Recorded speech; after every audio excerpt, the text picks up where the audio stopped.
Okay, so learning outcome 3.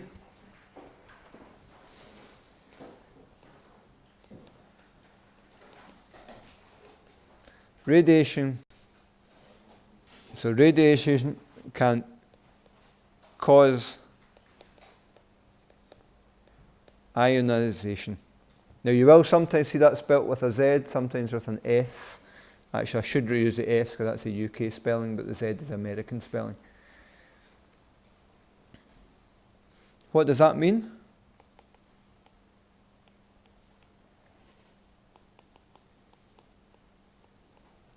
It means it can remove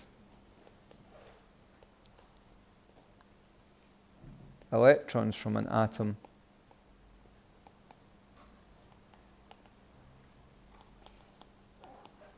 leaving it positively charged.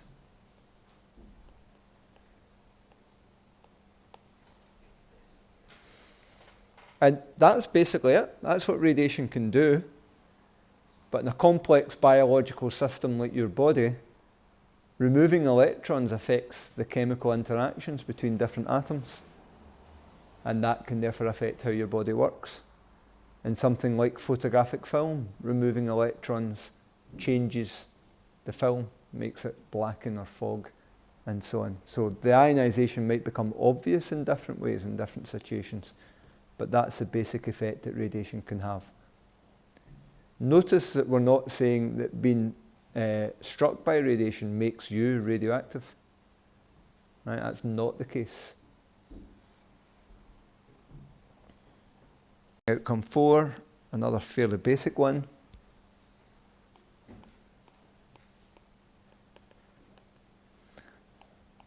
Alpha is the most strongly ionizing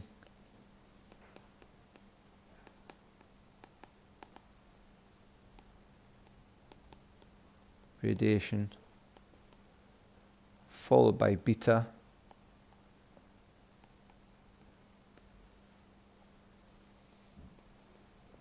and lastly gamma. So when we're looking at range in air, you might be tempted at that point to think that gamma is the most dangerous because it can travel the furthest through air. Right? But then alpha in its short range does cause the most ionization. So it's a kind of trade-off. You can't really say that one type of radiation is more dangerous than others. Okay, you've got to look at each situation on its own.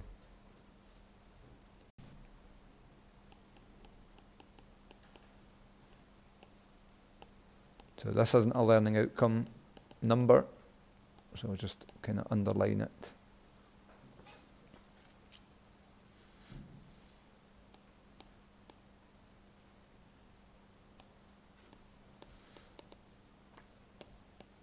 A Geiger-Müller tube. Okay, I'm going to draw a wee diagram of it out to the side here. So it consists of a hollow cylinder with a rod in the middle. The rod is positively charged. The cylinder is negatively charged.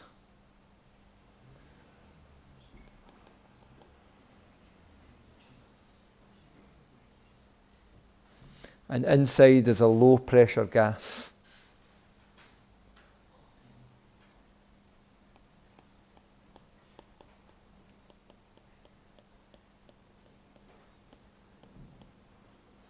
So there's a low pressure gas inside.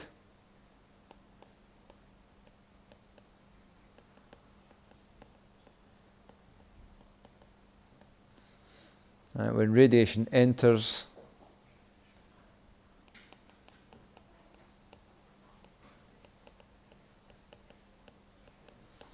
it causes ionization.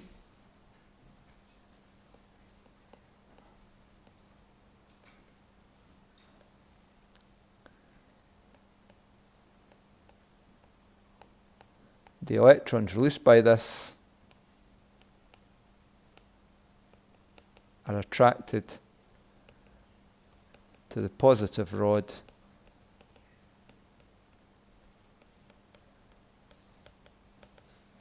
causing a pulse of current. So current is just moving electrons, remember. And those pulses, you can either just count them if you connect your Geiger Müller tube up to a counter, or you can connect them to a speaker, and that gives you the kind of clicking noises that you might have heard. Is photographic film.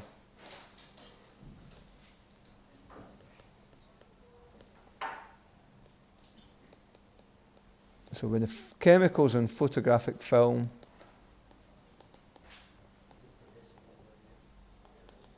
are ionized,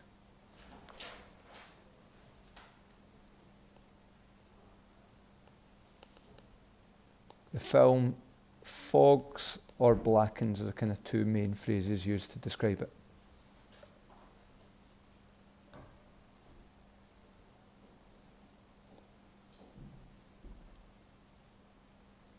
And the more it fogs or blackens, the more ionization there's been, so the more radiation present.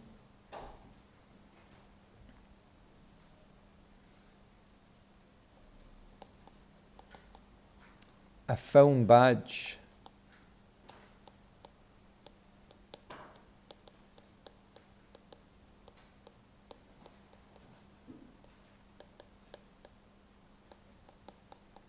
has different absorbers in front of the film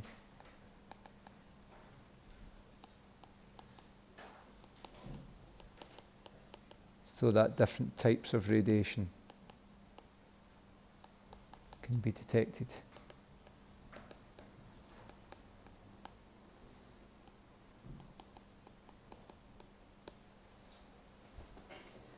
Okay, so discuss the idea that behind the lead, if you've got a wee bit of lead in front of the film, anything getting through that thin bit of lead must be gamma radiation.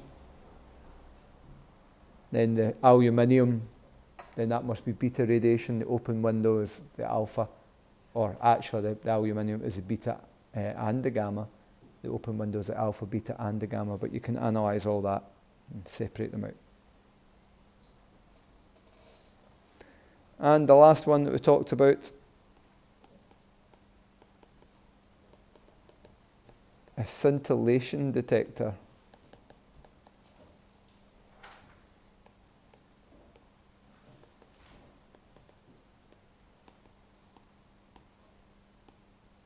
It uses the idea that radiation can cause tiny flashes of light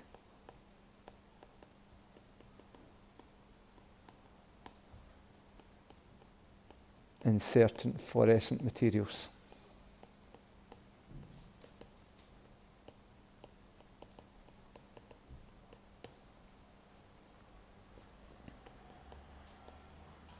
And these flashes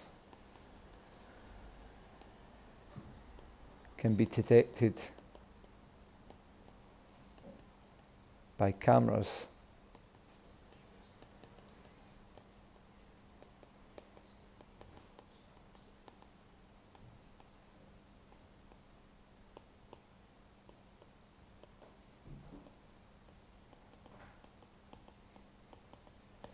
Right, to give an indication of how strong the radiation is.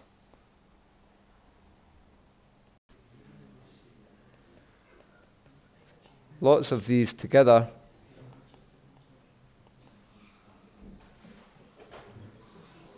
form a gamma camera.